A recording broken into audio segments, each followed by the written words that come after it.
got the serious look just like y'all got. That serious, intense look. Because he's trying to find his way. He's trying to figure it out. It's frustrating. I'm trying to listen to God. I got my own flesh and my pulling me here, my own desires, my family, my friends, all these things is distracting me from the truth, and it's difficult to give in, especially when you're young, man. But if you can go through it, you'll come out like gold. If I can go through the fire. They don't want to go through the fire. They want to the lotto and go to Jamaica and the Bahamas and do their own selfish thing. But he said, if you wait till I exalt you, I give you the desires of your heart. But it's difficult to wait because everybody's in a hurry. Technology, it's fast. It's in a hurry. They're angry. They're frustrated. They ain't got time. They're on the cell phone. They want to text message you. Y'all in the same car. You going to text message him. He right there. You know what I'm saying? Everybody in a hurry. I don't know where they going, but when they get there, oh, they going to be sorry. The faster you try to get there, that career, that money, and you're going to figure it out that, man, it was the journey. It was not the destination. You was in a hurry to get there, to come up, to be this, to be that. And when you get there, you're going to feel discouraged more than you did before you even started to get there. Because it was the journey, the people that you didn't stop to talk to like me at checkout. The people at the gas station. You was in a hurry to get there, but it was the journey. It was the gas station. It's Checkers. It's the journey, not the destination. Because the destination is steadily evolving. We always growing in wisdom and knowledge and understanding. It's always evolving. And we can never obtain it because it's steadily, constantly evolving. The more humble you be, then the more you can be fulfilled with the truth. But when you think you got it and you're on your way, then you're going to get less of it because can't nobody talk to you. You can't stop. You're in a hurry. It's a difficult thing, but you got it. I see the intensity. Especially being with him. He ain't nothing to play with. Then he talking to me, and you seeing it, you like, wow. You already amazed at his skill and what your relationship, but he's showing you the journey. That's very important, amen. He's showing you how to relate, connect to the people. I would say this. It's a man with pushing a basket. This man right here, they brilliant now. Don't look at the outside appearance. I've seen him in action. He was pushing a basket, and I was under the bridge, and I was talking to everybody except him. He was the last person I talked to. He said, "Why didn't you talk to me first?" He said, "I should have talked." He said, "Don't you ever pass by a man pushing a basket and don't acknowledge them. I never do it in my life again." I talk to the person pushing that basket. How's your day? How you doing? I talk to the homeless people because they say be careful how you entertain strangers. And most people that came off the street and they got their career together, they won't even let you know that they've been through it. They try to act brand new. It's a testimony. What you go through, it's for us to inspire somebody else. It's for me to pull the weak ones up. It's for you to pull the weak ones up. We don't go through this because of our own selfish reasons. We go through this to give them a testimony of how far God has brought me. It was never about me. I thought about me. Why I'm going through this. He said, back up, man. Who you going to inspire? Who you going to tell somebody about the glory, the grace of God if you don't go through it? Get out of yourself. And once I step back, I be seeing the deep things of God. And so I don't play with him. I don't ask him for a lot. I just say, give me my portion for the day. I don't want a lot of things. Just give me enough that I can deal with. He said, I give you, but fulfill your bond greater than you can ever ask. I know what you desire. I know what you need. But Lord, give me my portion where I can be grateful. where I can be thankful. They unthankful, they unholy, they ungrateful, they got a job, they don't want the job, they got 40 hours, you can't work on Saturdays, you can't work on Sundays, now you got 3 days, they always complaining and griping and murmuring. Stop it. He said be grateful with the little things.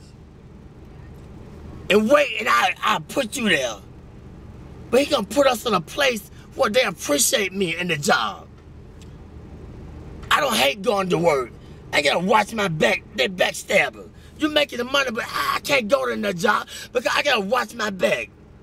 They haters. Put me somewhere where I love going to work. I can get up and they appreciate my work and I blend in. God say, I'm gonna put you there, but if you wanna get it, go ahead and get it. What do you think about haters? That's a part of the balance in life. They hate. They don't know why they hate. Tell them why they hating sometimes. They don't know they're hating. It's just standard thing. They get angry. He taught. Every way when he taught them. They hate. They don't even know why. Because they don't nobody teach them. They don't nobody take time to let them know why they doing things they doing. And that's the whole purpose of life. Let them know what they doing wrong if you see it. I always knew I was doing wrong. What about when they showed me long suffering? What about when they forgave me, but I can't forgive him? He made a promise. I made a promise. I didn't fulfill it. They didn't go off on me. Well, I got to go off on him because he didn't fulfill his commitment. That's wrong. You got to teach. They don't know. The only God they know is through you, through your experience. They don't know about church because you can't go to church because it's a business. And all the church people, it's a clique, it's a club. And they done forgot about God. It's a business. Look here. It's just the world. Ain't nobody being bold and talking about God because don't pray in school, take the prayer out of school, all these things. It's the world. We're getting in a time where God is not popular no more. And if you talk about it, I don't believe in Jesus. I don't believe in God. I believe in this. I don't care what you believe in. Let my spirit speak for me. Let my action. But it was a time when I was just a hearer and not a doer. But it got to balance out. You got to go through the fire in order to be a doer too. You're going to be a hearer, then you're going to be a doer. But don't let people throw you off your journey. You can't beat nothing. It's between your relationship and God. They can't understand you all the time because you're trying to figure out your way. I'm trying to figure out my way. I can't prove nothing to them all the time. I don't need them to figure me out. All I got to do is just be patient and do what was in my ability, my boundaries. I don't need to outstep my boundaries. I ain't got to prove nothing to you. You didn't feel me? No, you can't gonna feel me. I can't put the expectation on you. I don't always feel me, understand me. So that's wrong. Be humble. Acknowledge him in all your ways. When I do wrong, I said something wrong to offend you, forgive me. I got to say it right away, get it over with. If I offend somebody at work, look, if they persecute me, look at God trying to strengthen me to show them who I serve. I say I believe, I'm walking with it. Well, teach them. They don't know. They don't know why they're doing that to me. Let your light shine among men. They might glorify your Father in heaven. It's real, man. I experience it all the time, 24/7. But I asked for it. I wanted to be a preacher when I was 6, but I didn't know the price I had to pay. Much wisdom, much grief, much sorrow. Ain't no other way you're going to get it. But if you can just go through the fire, you'll be like gold.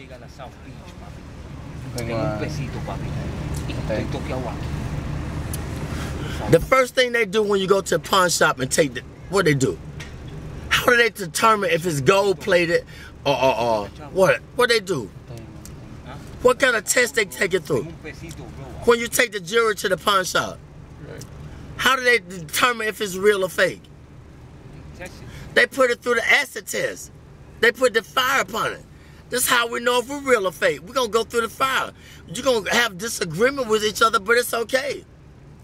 You're going to be friends, But if you have a disagreement, it's just a different agreement. That don't mean you ain't got to see him no more and talk to her or talk to her or whatever. I want to go to work. I don't want to go to work because they stressing me out on the job. You feel me? They ain't receiving me with my full potential. And I don't know why I don't want to go to work. I got to understand why. Why I don't want the job? Because something ain't right. And I got to acknowledge it. I ain't going to sell my soul for the job. God said, I'm trying to put you over here, or I'm trying to let them know through you, let your light shine. But I'm hating on them because they ain't feeling me. They don't understand me. Amen. You got to teach them. You see how they flee? Yeah. They want $1, want $0.25. He could have got everything that he needed if he just would have been patient, but it's okay. You recording this? Yeah. It's okay. I'm telling the truth. It's all right. I thank God for you. Y'all are blessing to me. A true blessing. I ain't got nothing to hide. My burdens are heavy, but when I'm weak, he's strong through me. He speaks through me. The weaker I get, the more frustrated I get with my life, and I did this, I did that, then the more he speaks through me, the more he takes control of me. That's just where he wants you at. Get frustrated. That's when he gonna speak through you. But he gotta get you in that point where ain't nowhere else to go but to him. He said, those that I love, I correct them. I chastise them. When you go to jail, it's called the Department of Correction, Rehabilitation. But we get mad at the correction. He said, if I didn't love you, I would correct you. He could have took our life. Amen? Amen. He could take the life. But he corrected me. I just thank God for y'all. I see it in your eyes, but this is what Solomon asked. Solomon was the wisest man that lived. He had everything that man could desire. But one thing God said, leave the foreign women alone. But he couldn't understand why he had a desire for the foreign women. But see, the Lord knew that they were going to turn his heart against him. They were going to make him idol worship and build a God. But he didn't understand it. And I'm going to say this, the preacher, he searched the world out. He said, I want to know the basis behind wisdom and knowledge and understanding and foolishness.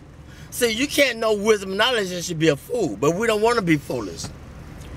That's the only way you're going to get it. You got to be a fool first. How you going to know a fool when you see a fool? How you going to know foolishness if you haven't been foolish? Foolishness, it comes with, it's painful. Because we think we all of that.